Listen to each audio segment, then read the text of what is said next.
Tonight, we remember the tragedy that struck Charleston exactly 1 year ago. Wednesday, June 17, 2015, was a long day for the members of Emmanuel AME Church. They nearly canceled Bible study because they'd been in church all day. Through tears and a few moments of laughter, two women who survived that massacre told me how they felt the night their family and friends died and how they found strength to keep living. Well, we went back and forth whether to cancel or whether to have it. We went back and forth for a good little while. Survivors telling their story. And Reverend DePayne doctor said, you know what, we all are here. We all have our Bible. Polly Shepard admits she didn't want to stay for Bible study June 17, 2015, even though her friend, Reverend Myra Thompson, was leading the week's lesson. And she said, you're not going to stay and support me? I said, no, I'm going home. I'm hungry. I'm diabetic. I didn't eat, and I'm going home. Well, I never got to sneak out. I got interested in the Bible study, and I stayed. Felicia Sanders was surrounded by family that night. Her aunt, Susie Jackson, her son, Tawanza Sanders, and her 11-year-old granddaughter. Well, for some odd reason, she would always like to be at Bible study because she would answer questions, and Reverend Summers would give her either a penny or a nickel. Sanders said that night, the girl seemed different. I can remember a couple of people asking her why was she crying, and she said she didn't know. And I said, you crying for no reason? That could have been a sign right there that danger was ahead. A stranger walked into Bible study. Did that change the mood any, or? Well, at the time, that wasn't a stranger. So every now and then we get white kids in Bible study. So at that time, he wasn't a stranger. The women said the young white man, now identified as Dylan Roof, seemed interested in the group. When he sat and got all the paperwork and stayed the whole time, we got real relaxed. There were lessons and laughter. Myra was so proud to be teaching Bible study that night. We had a wonderful time. It was a lot of laughing. Even from Roof. Actually, I saw him smile twice, laugh twice, and we just didn't know. We just didn't know. A gag order prevents Sanders and Shepard from describing what happened during the shooting. In the chaos, Sanders and her granddaughter pretended to be dead. As far as the killer's concerned, I'm a dead woman. He didn't know I was still alive. Shepard hid under a table. Roof told her he would allow her to live so that she could tell what he said and what he did. And sometimes I feel guilty.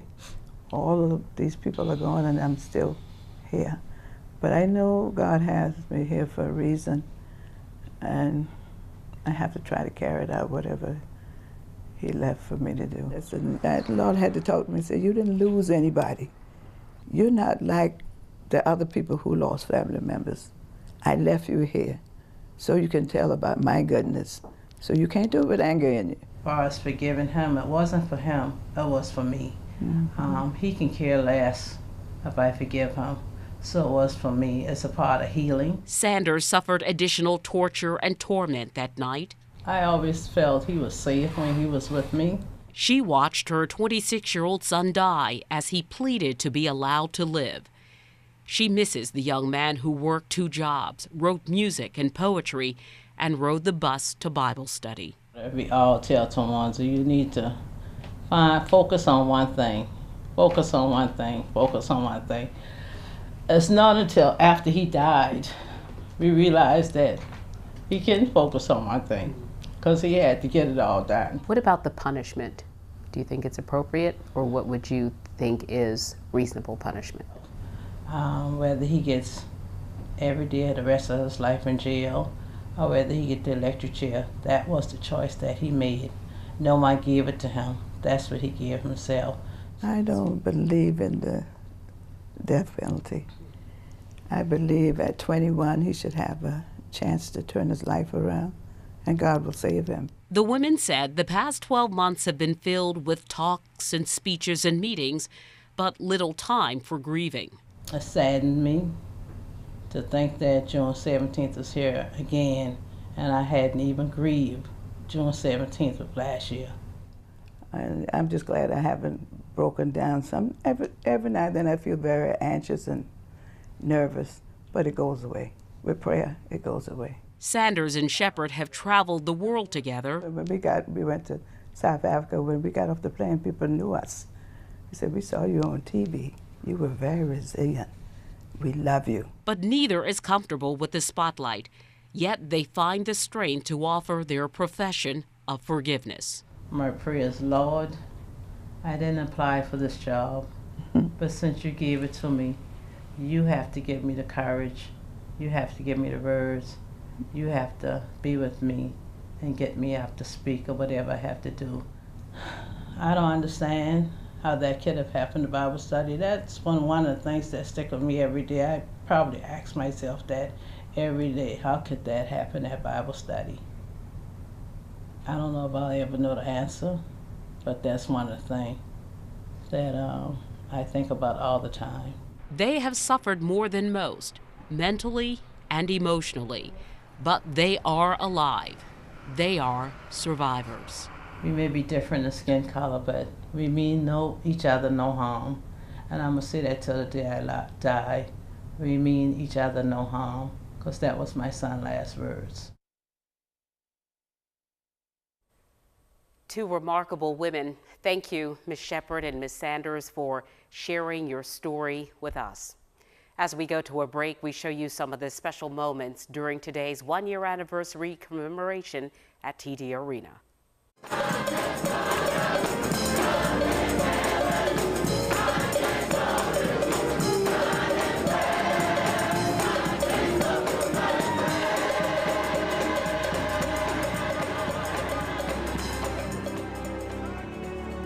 Now to a News 2 exclusive. I sat down with the survivors of the shooting at Emmanuel AME Church. They spoke about being devastated by the shooting and then deserted by the leadership of the church. Do you both still attend Emmanuel? No, I wanted to. I tried. Two women who survived the Bible study shooting in Emmanuel AME Church. And I was quiet about everything. Quiet until now. Felicia Sanders and Polly Shepherd are speaking about leaders in the historic African American church. They say 3 months after the murders of their family and friends during Bible study. And for me to get to the church door and be locked out, I can't understand it. Sanders is the woman who did what her 11-year-old granddaughter told her to do June 17, 2015. They pretended they were dead so that they would not be shot by the person who walked into their Bible study. Polly Shepherd is the woman who the Charleston church shooter told he would allow to live so that she could tell the world what he said and did. The women say they tried to return to Emmanuel AME so that they could sit side by side in their church pews for a photograph. We didn't think it was a problem, Right. just to take a picture. But apparently it was. The women were not allowed into the church. The door was locked as they stood outside on the steps. We went back again, the same thing. It's not the people in the church, because the people in the church really nice. It's the leadership of the church. Leading Mother Emanuel at the time was presiding elder Reverend Dr. Norvell Goff. He was under the direction of Bishop Richard Norris. Reverend Goff, he's just terrible to me. He's terrible. He's terrible to me. Bishop Norris, for you to come to that, to see a sign go up about the Memorial District and ignore the survivors, unacceptable. It's unacceptable. We made a meeting with the presiding elder several times. He would never show up, never call to say he's not showing up. Bishop Norris, I hadn't seen or heard from him yet. Throughout this entire thing? 1 full year. Neither Polly Shepherd nor Felicia Sanders attend Emmanuel AME Church anymore. Emmanuel AME reported they collected $3 million in donations. The church kept about $1.8 million and distributed $1.2 million to the victims. Shepherd says she got nothing. I'm okay with me not getting anything, but my granddaughter's not fair to her. They are two of the people who welcomed a person into Bible study who ended the lives of those they knew and loved. And now they say they don't even feel welcome in this place that stands for love and forgiveness. I did a lot for the church. I gave the church my time, my talent, and my tithes. I didn't give them a piece of me. I gave the church all of me. And for me to get to the church door and be locked out, I can't understand it. I requested interviews with Bishop Norris, Reverend Dr. Norville Goff, and Reverend Dr. Betty Days Clark. I am told that they will not speak on camera at this time.